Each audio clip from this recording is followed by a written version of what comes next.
Magandang hapon mga ka-happy hour.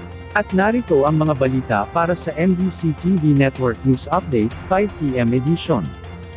Pagresolba sa internal issues gaya ng flood scam, may implikasyon sa pagbabantay sa teritoryo. Ating panuurin sa MBC TV Network News ni Edniel Parosa. 100% may direktang implikasyon sa territorial defense ang pagresolba sa flood control scandal at iba pang internal conflict ng bansa. Yan ang sinabi sa DZRH ni Defense Secretary Gibo Teodoro sa gitna ng patuloy na bantang destabilisasyon sa pamahalaan. Ayon sa kalihim, magnanana ang mga isyu kung hindi ito tuluyang matutuldukan at maaring malingat ang publiko sa pagbabantay sa exclusive economic zone ito.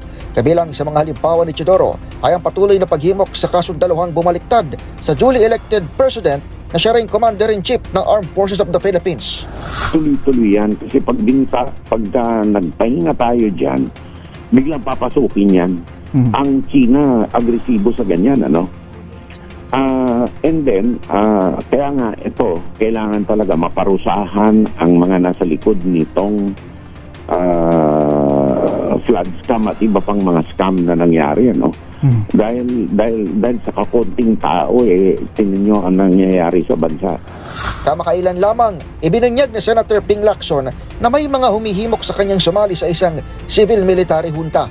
Pero nagsalita na ang AGFO o Association of Generals and Flag Officers para kumdinahin ang akbang, bagay na winelcome din ng DND. Hindi pwedeng makialam sa politika ang armed forces.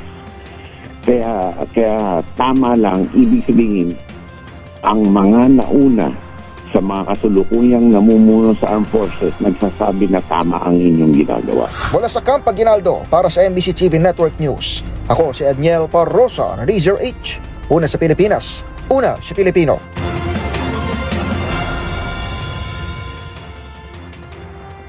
Samantala, sa Metro Manila ngayon, ito ay higit na 10,000 kababaihan na bigyan ng libreng sakay bilang suporta sa 18-day campaign to NVAW.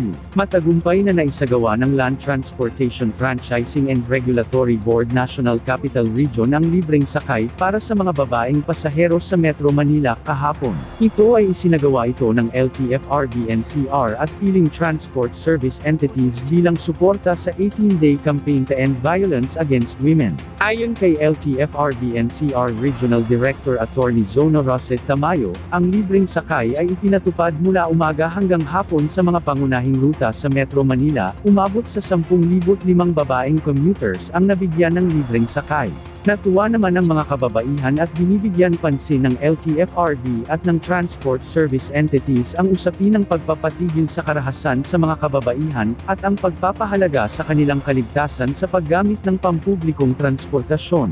Anila, malaking tulong ang libreng sakay pero mas mahalaga ay matutukan ang mas ligtas na bawat biyahe ng mga kababaihan. Malalaman natin ang mga latest update mamayang alas 5:30 ng hapon, sa programang Metro Manila Ngayon, Afternoon Edition. Bago tayo magtapos, narito na ang Christmas countdown, ngayong araw ng Lunes. 24 days na lang, Pasko na. At yan ang mga balita para sa MBC TV Network News Update, 5 PM edition. Samahan ninyo kami bukas, mula alas 9 ng umaga, hanggang alas 5 ng hapon.